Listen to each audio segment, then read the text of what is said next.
This is our last day of Max and the Gatekeeper. It's our last chapter. So, chapter 19, Summer Ends. Max fell through the gateway and landed on top of Elle, Cindy, and Grandpa. Yelka stood wide-eyed, her mouth open. It appeared she wasn't expecting to see Elle or the way they dropped through the gateway, instead of walking out of it. Grandpa chuckled joyfully as Cindy helped him off the floor. Well done, Max. Where did you get the idea to open the gateway on the side of a cliff?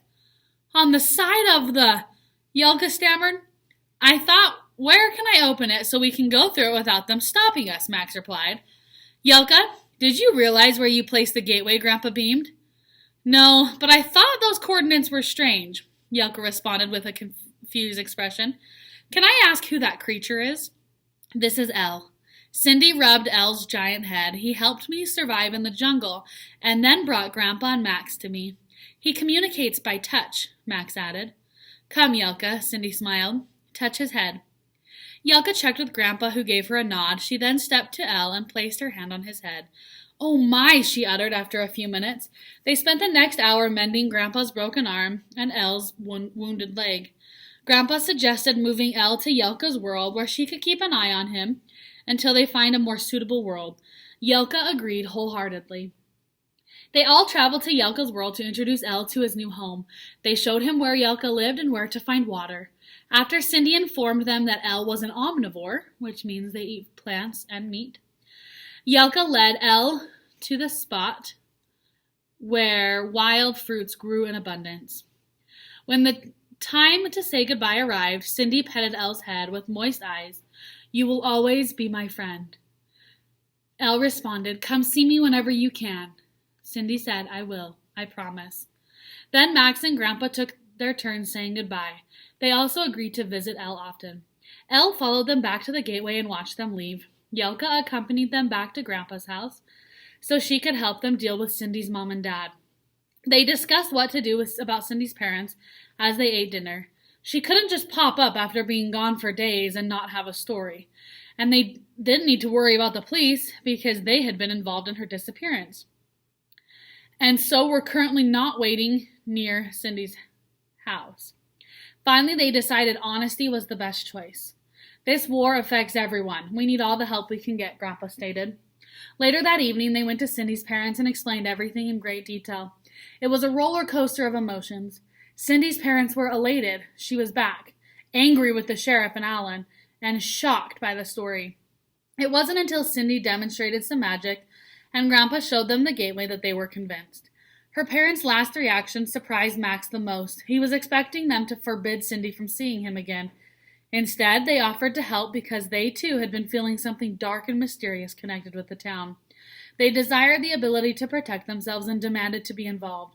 They even set up times with Yelka when Yelka could teach them all magic. The next few days went by faster than Max wanted. Although he longed to see his mother, he knew he was going to miss Grandpa and Cindy. Yelka arrived the very next day to assist Max and Cindy with their spells and start instructing Cindy's parents in magic. They traveled to Yelka's home a time or two to visit Elle, who was doing much better. His leg was almost healed. Yelka did not teach them any new magic, but kept encouraging them to practice every day, even during the school year.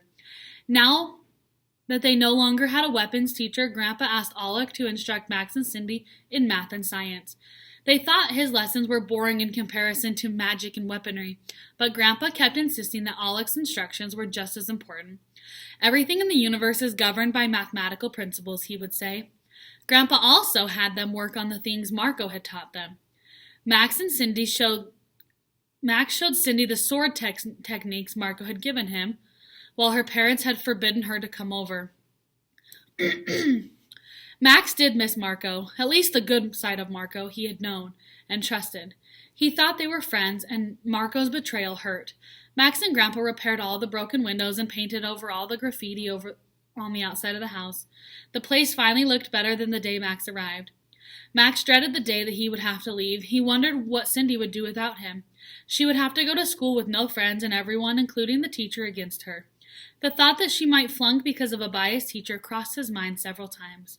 One night, a couple of days before Max was to leave, Grandpa and Max sat silently at the dinner table.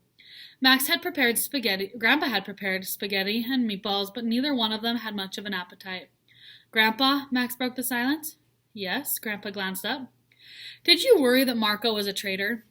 I mean, Yelka only responded to my communicator. I don't know if I suspected him, but I did find a reason not to trust him. It was the stuff he gave you to put on your mark. I found it curious he had something that temporarily negated the enemy's curse, a powder which even Yelka didn't know about. I told Yelka to reply only to your communicator because I was afraid my communicator and Marco's might be confiscated. I hoped that Alan and the others wouldn't think you had anything important in your pack since you were young. I was right. Grandpa studied Max's reaction. Any other questions? Are people in danger because I didn't let you bring Hudich back with us? No, Grandpa said with a surprise. What makes you think that? I thought the goal was to rescue Cindy without having to trade Hudich. Now Hudich is no longer trapped in Pikel. Well, Grandpa rubbed his chin. Hudich merely exchanged one prison for another. What do you mean? The collar Alec made, Hudich and his followers do not possess the technology to take it off. They have relied too much on magic and ignored important sciences. Technology is one of our greatest advantages. He is now trapped in the land of the Xenozis because that collar keeps him from using magic. In a way, his new prison is worse than his old one. He could perform a little magic in Bakel, but now he can't do any. What if they get the collar off? I don't think that will happen anytime soon. Maybe that will be our next adventure, Grandpa smiled. You can help me devise a plan to transport Hudich back to Pikel. At least with that collar on, we can track his movements. So releasing him there wasn't a total loss? No, there's a chance they'll get the collar off before we can move Hudich, but we still have time. A weight Max had been carrying lifted, and he took a couple of bites of spaghetti. Then we have to try to get him back to Pikel, Max asked between mouthfuls. Yes, we have to try. You don't need to worry about that right now. You have plenty of other things to concern yourself with when you get home. Max didn't like the sound of that. He didn't hate school, but he didn't want summer to end. He could learn more from Alec than he could from any school teacher. The next day, during their morning chores, Larry and his friends showed up. It was their first encounter with the enemy since returning from the land of the Xenozis. Larry and his friends rode their bikes to Grandpa's house. They skidded their bikes to a halt next to the fence, whooping and hollering. It was exactly like the first time Max had met them. They were as rude and obnoxious as ever. Where is little Maxie? Is little Maxie going home to his mommy? Larry teased. Now Mindy won't have anyone to play dolls with. This brought howls of laughter from the rest of the gang as they sat on their bikes, glaring through the fence. Cindy went up to the steps and disappeared into the house. It appeared to Max she had had enough of Larry and his friends. Max couldn't blame her. She had been going through a lot this summer. What, Mindy going to cry? Larry laughed.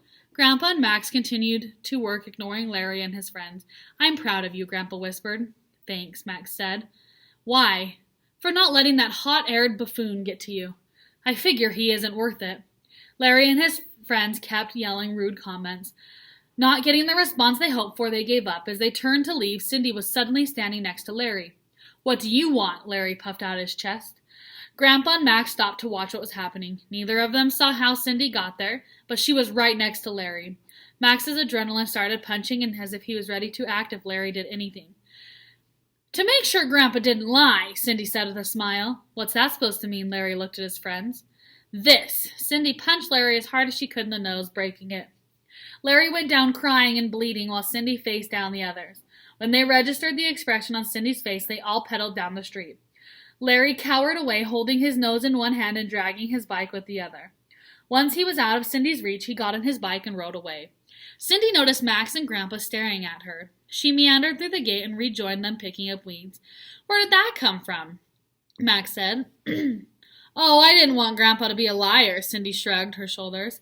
He told Larry's dad and the sheriff I broke Larry's nose, and I didn't want to disappoint them. Grandpa chuckled and a smile crossed Max's face. Besides, I owed them for all the trouble they've caused me. I only have one question, Grandpa said. Did you use the invisibility spell to get behind them? No, I went through the house and out the back gate. Don't worry, Grandpa said. You'll both conquer that spell sooner or later. The next 2 days, Grandpa didn't make them do any lessons. He told Max and Cindy to go out and play. He knew they wouldn't see each other for many months, and they should have some fun. They spent every day playing catch and hiking around the hills. They talked about all the things they had learned and done this summer. They avoided conversations about Max leaving because it made them sad. Cindy admitted it was going to be difficult once he was gone. She made Max promise to ride at least once a week. The usual nightshade down the street had disappeared. Grandpa was the first to point it out.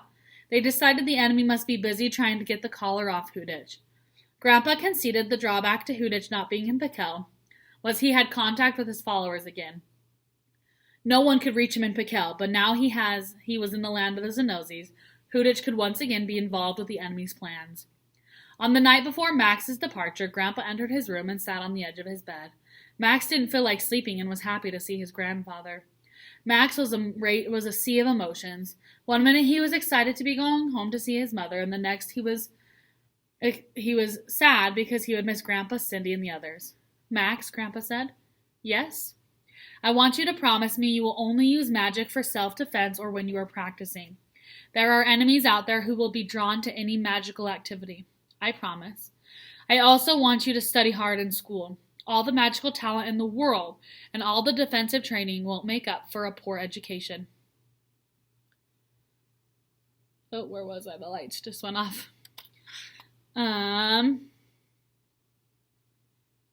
don't know if you'll fully understand why I brought you here this summer, but I needed to train my replacement. Replacement? Well, I'm not going to live forever, and I need someone to maintain the gateway when I'm gone. You got a glimpse of the battle we're in, and it's much larger than you know. This gateway is our best weapon. If the enemy gained access to it, all life everywhere would fall under their control. Everyone would be a slave to their will. I think I got the picture when they kidnapped Cindy.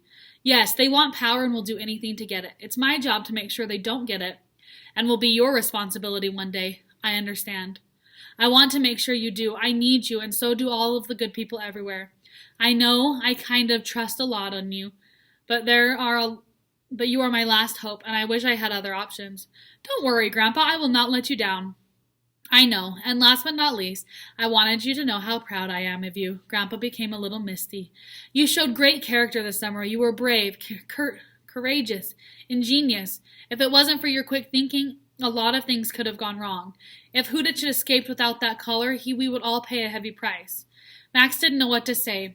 He blushed and felt embarrassed because he didn't think of himself as being courageous. He thought he had done what anyone would do in this situation. Anyway, Grandpa patted Max's knee. Try and get some rest.